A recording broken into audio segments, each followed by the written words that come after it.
Salut à tous, on se retrouve aujourd'hui dans une nouvelle vidéo.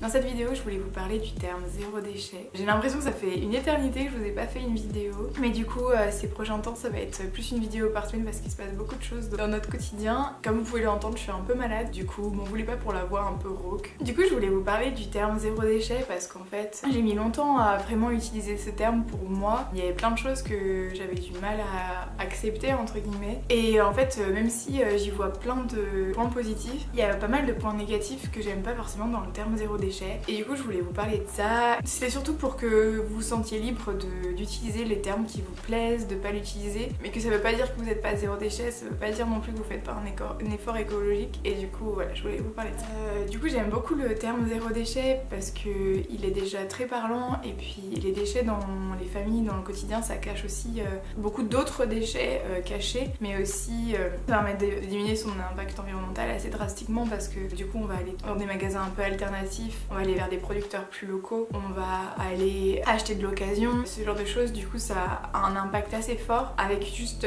une mesure entre guillemets, donc c'est assez bien parce que ça permet de se concentrer sur un objectif tout en ayant plein de bons points positifs en général. Du coup c'est vraiment ça que j'aime bien dans ce terme là, mais il y a des choses que j'aime beaucoup moins dans le zéro déchet. Et tout d'abord c'est que en fait le zéro pose un peu problème parce que déjà c'est difficile d'avoir zéro déchet, c'est impossible. Et puis j'ai l'impression que ça peut freiner des gens à commencer la démarche ou à essayer parce qu'en fait on voit des personnes un peu idéales comme Bea Johnson ou d'autres personnes un peu des exemples presque parfaits, et du coup ça nous fait un peu peur quand on regarde un peu notre consommation et ce qui se passe pour nous. Et Bea Johnson le dit très bien dans son livre aussi, pour elle ça a pu parfois tourner à l'obsession, à faire des choses qui marchaient pas vraiment juste pour pas avoir de déchets d'un certain point de vue. Donc voilà, c'est important aussi de savoir que l'objectif c'est pas forcément d'être zéro déchet mais d'avoir un impact environnemental plus faible, et en fait chaque déchet compte, chaque déchet réduit est intéressant. Mais c'est vrai que c'est parfois difficile quand on débute d'accepter ce terme là parce que on en est tellement loin, et même si on est dans une démarche zéro déchet ou de diminution des déchets,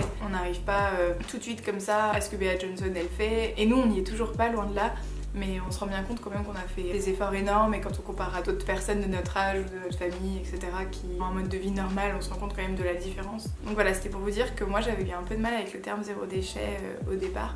Et voilà, si c'est votre cas, c'est tout à fait normal aussi, je pense. Et voilà, trouvez votre terme, trouvez votre manière de le faire. Vous mettez pas trop de pression, mais essayez de faire de votre mieux et d'avancer avec des petits pas et des petites choses que vous pouvez faire. Ça permettra déjà de changer beaucoup. Si vous sensibilisez une personne autour de vous, que cette personne sensibilise une autre personne autour de vous, ça permet de créer un effet papillon assez fort. La deuxième raison pour laquelle j'aime pas forcément le terme zéro déchet, c'est parce que ça cache aussi d'autres aspects écologiques importants. Comme je vous disais, le zéro déchet permet d'avoir plusieurs actions sur des choses différentes, sur notre impact sur la biodiversité, notre impact carbone. Ça permet d'être un peu plus éthique, donc notre impact sur les autres humains aussi. Donc ça a un peu cette dimension globale, mais parfois on finit par oublier ça, et en fait il y a plein d'actions qui sont pas zéro déchet mais qui sont très écologiques et qui sont hyper importantes pour l'environnement. Par exemple sa consommation d'eau, sa consommation d'électricité, son mode de vie en général, les voyages, etc.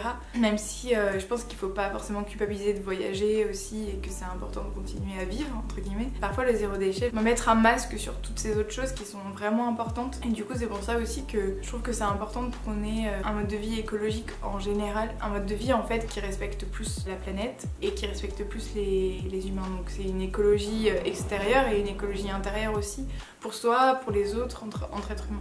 On a souvent l'impression que la planète va mourir sans nous, mais en fait ce qu'on tue c'est les humains. Parce qu'en fait la Terre elle va survivre d'une autre manière, mais en fait ce qu'on est en train de détruire aujourd'hui c'est l'espèce humaine et toutes les espèces animales et végétales qui existent aujourd'hui. Du coup en fait c'est notre propre foyer qu'on est en train de détruire, et c'est vraiment important d'avoir une écologie globale. Du coup voilà, je voulais vous dire que même si j'utilise le terme zéro déchet régulièrement, parce que ça permet de mettre un mot sur cette démarche, ça permet d'être parlant, ça permet de rallier tout le monde autour d'un même objectif, il y a plein d'autres choses que je fais dans ma vie quotidienne qui sont d'autres gestes écologiques qui sont tout aussi importants. Si vous vous retrouvez pas forcément sur le terme zéro déchet, c'est pas forcément grave, ça veut pas dire que vous pouvez pas faire d'action écologique, que que vous pouvez pas avancer. Donc voilà, tout l'objectif de cette vidéo, mais surtout de cette chaîne, c'est de montrer que en fait tout va un peu ensemble, votre bien-être personnel, le bien-être des autres humains, le bien-être des autres espèces animales et végétales et de la planète en général.